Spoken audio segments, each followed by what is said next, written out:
How did billionaires really spend their first billion? Not how you think. From rockets to empires, this will blow your mind.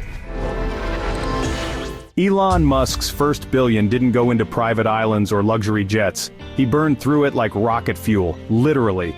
After making a fortune selling PayPal, he could have played it safe. Instead, he poured almost every dollar into two massive bets, making electric cars cool and launching humans to Mars. Back then, electric cars were considered a joke. Space travel was left to government agencies. But Musk? He wasn't interested in playing by the usual rules. He launched SpaceX in a rented warehouse with barely enough money to survive more than 3 rocket failures. Spoiler, he had 3 rocket failures. On the edge of bankruptcy, SpaceX pulled off a successful launch in 2008, on their 4th try. That flight saved the company and won NASA's attention. At the same time, Musk was pumping the rest of his billion into Tesla. The company was barely staying alive. There were no sleek showrooms, no Model Y, no Cybertruck. It was just a small team trying to build something the world didn't take seriously. The Roadster came first, followed by the breakthrough Model S, and suddenly, the world realized electric cars could be faster than Ferraris and smarter than anything on the road. One of Musk's early concepts that never hit production was what you see in the picture.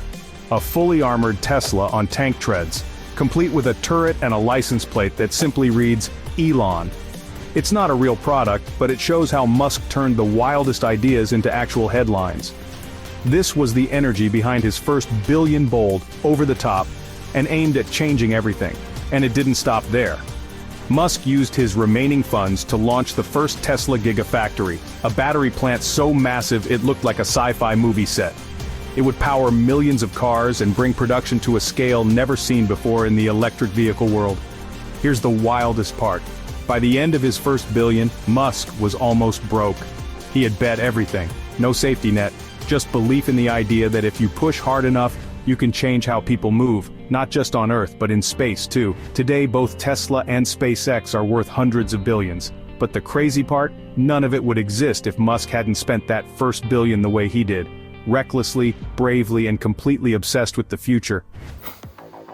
After Elon was busy trying to leave Earth, Jeff Bezos was quietly trying to reshape how Earth thinks. When he crossed that first billion mark, he didn't blow it on sports cars or skyscrapers. He bought a struggling newspaper, the Washington Post, and started building a mechanical clock that would tick for 10,000 years inside a Texas mountain. At first, buying a newspaper seemed like a strange move. This was the age of social media, not print. But Bezos saw value in influence, legacy, and information control. He didn't try to turn the Post into a tech blog, he gave it tech power. He rebuilt it with Amazon-level data systems and turned it into a digital beast. Reporters stayed, the design changed, and suddenly, an old paper became a modern machine. He paid $250 million in cash, just a fraction of his first billion. But it became one of the most strategic media acquisitions ever. Then there's the clock. Deep in a remote desert, Bezos began funding a massive mechanical project built to outlive civilizations. The 10,000-year clock isn't just art or science, it's a message. It's powered by Earth's thermal cycles and designed to survive without maintenance. Bezos spent tens of millions just to carve the shaft inside the mountain, long before the gears even went in. It's an odd way to spend your first billion, unless you're planning for the future in centuries, not quarters. He didn't throw his money around, he placed it like chess pieces. Legacy, permanence, quiet control. Not flashy, but definitely deep.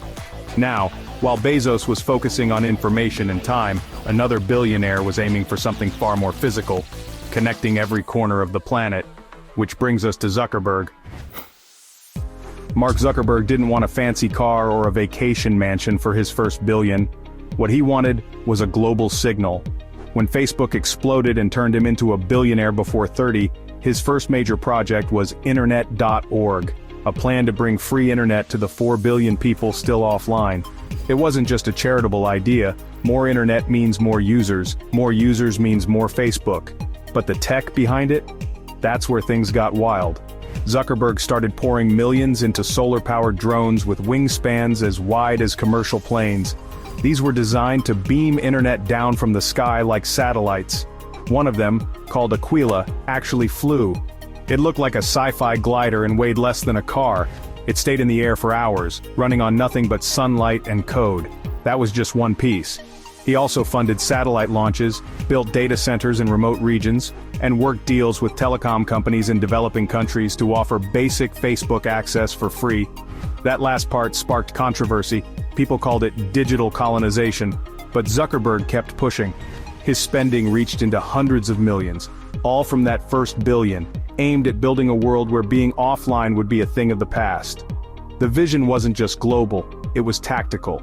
He didn't try to control governments, he went around them, create the pipeline, then feed it with Facebook. It was bold, calculated, and oddly quiet. Most people didn't even know he was doing it. And just like that, one billionaire is trying to change the press, the other the internet. But the next one? He wasn't just after technology. He was aiming straight at disease, and he came armed with billions. Let's talk about Bill Gates. Bill Gates didn't waste time building empires after stepping down from Microsoft. As his fortune passed the billion mark, his mind shifted from Windows to world health. And instead of luxury or lifestyle, his first major spending wave targeted two brutal enemies, polio and malaria. At the core of his spending was the Bill and Melinda Gates Foundation, which launched massive campaigns across Africa and South Asia. He funneled hundreds of millions into vaccine development, mosquito net distribution, and medical infrastructure. Entire labs were funded to create genetically modified mosquitoes, ones that couldn't carry disease. He bankrolled cold storage delivery systems to get vaccines deep into rural villages. And it wasn't just giving money, it was tracking results, tweaking strategies, scaling up. At one point, Gates was personally funding more of the global polio fight than the World Health Organization itself. He didn't just want to slow the diseases, he wanted to erase them from the planet. That first billion got burned fast into research and development, clinical trials, field operations. He helped lower the cost of treatment for malaria, and nearly wiped out polio in Nigeria. It wasn't glamorous. There were no red carpets or magazine spreads, but Gates was using his fortune like a scalpel. Quiet, targeted, deeply effective. It's one of the biggest and most expensive health plays ever made by a private individual. And while Gates was saving lives, another billionaire was thinking about extending them, far beyond what science said was possible. His name? Peter Thiel.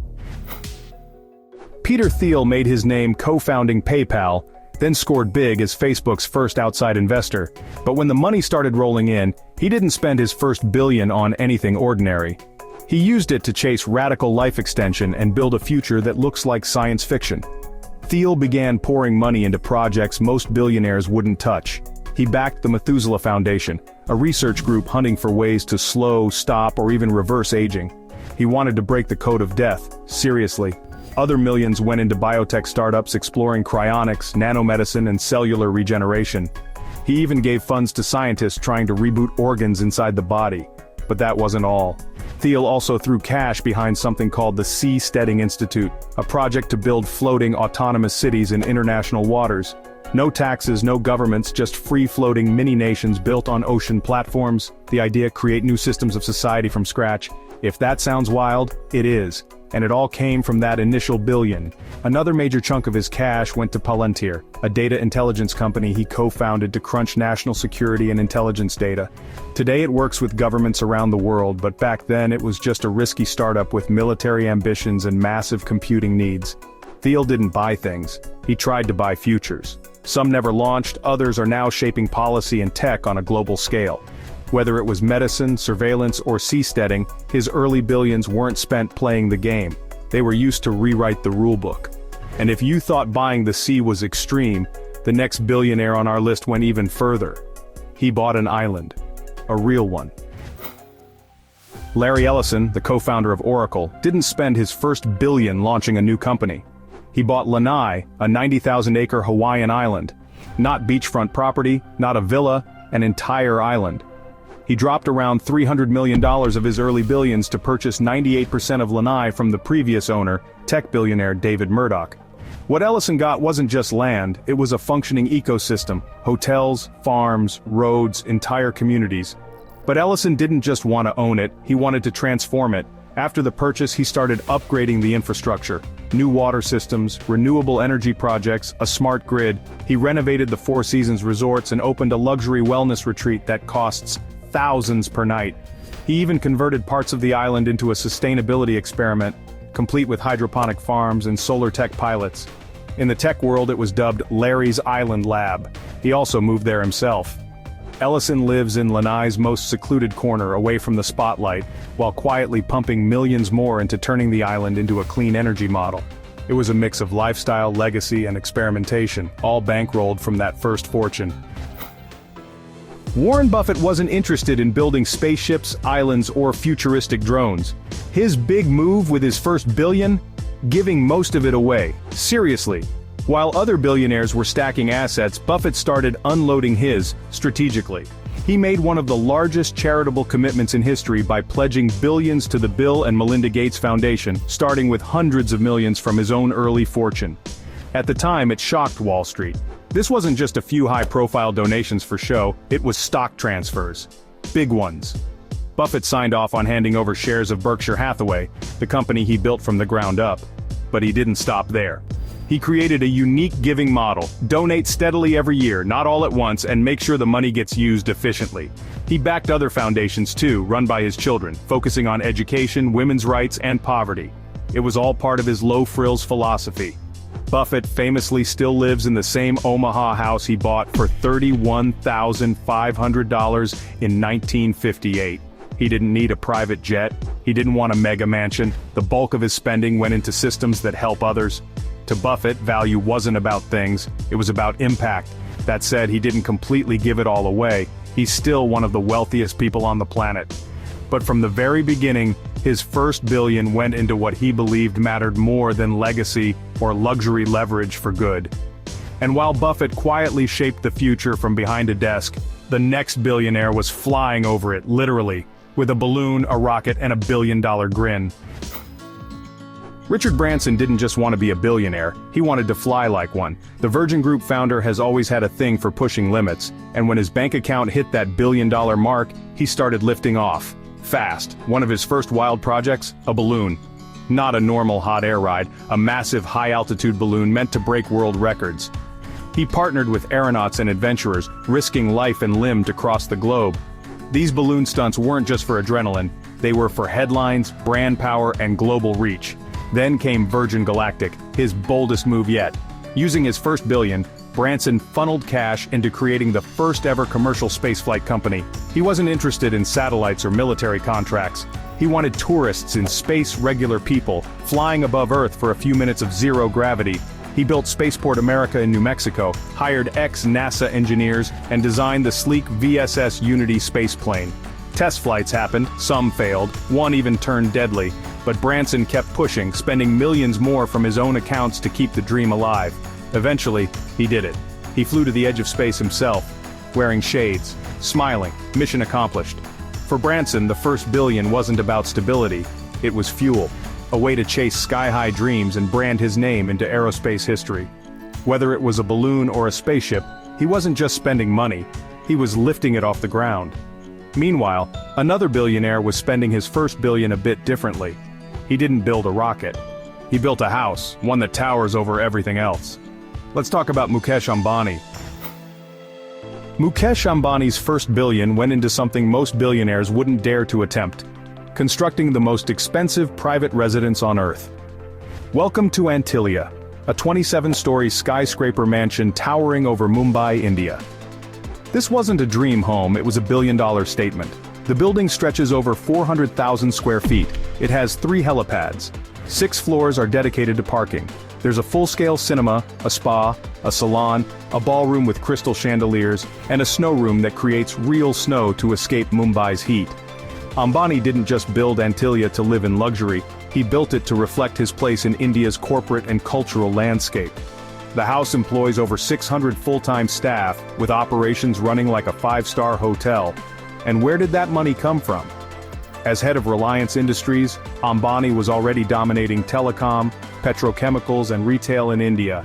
But when his wealth crossed the billion mark, he turned part of it inward, literally upward, into a personal palace that can be seen from across the city.